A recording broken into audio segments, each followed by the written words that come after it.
profite de la scène du CESE pour tourner cette petite vidéo en compagnie de Jésabel Coupet-Soubeyran, qui est économiste à Paris 1 et qui nous a proposé, dans le cadre de ce printemps de l'économie, une table ronde consacrée à la thématique monnaie et État.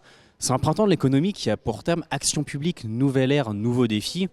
On se dit parfois, bon, la monnaie, c'est quelque chose d'un peu à part, c'est le ressort de la banque centrale, c'est un acteur un peu sur le côté. Ce que vous êtes venu nous dire, et je reprends votre expression, c'est que c'est peut-être une idée à défétichiser. Oui, enfin en tout cas la défétichisation, là ça concernait surtout la Banque centrale, effectivement, qu'on se représente comme une institution très technicienne, très loin de la société. Et voilà, donc on a un peu discuté du fait que la société aurait tout à fait intérêt à se saisir du pouvoir de la Banque centrale, la remettre à sa main, parce que c'est une institution à qui on confie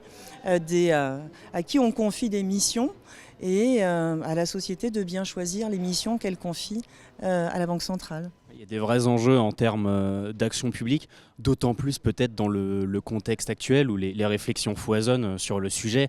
On entend parler d'euro numérique, on voit des États, les États-Unis qui mettent en place des réserves consacrées aux crypto-monnaies qui sont un nouveau facteur dans l'équation. Voilà, c'est une période propice pour réinterroger tout ça.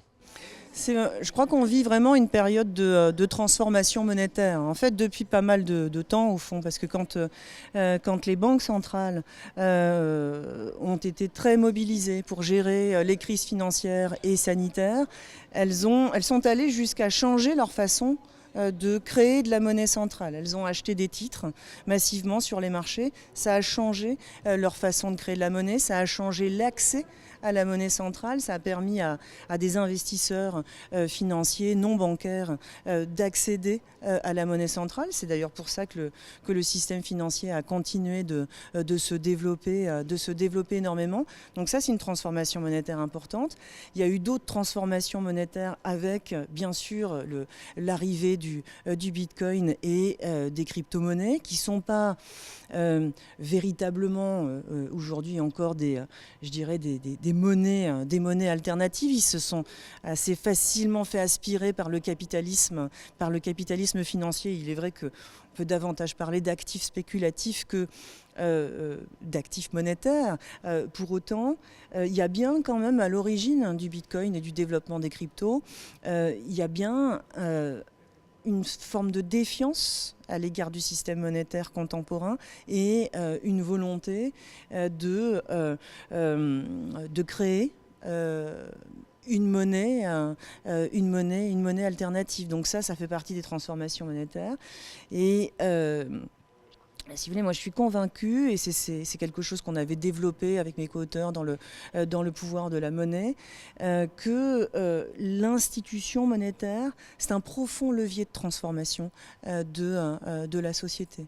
Et qu'aujourd'hui, on pourrait agir sur ce levier, notamment pour faciliter le financement de la transformation sociale et écologique.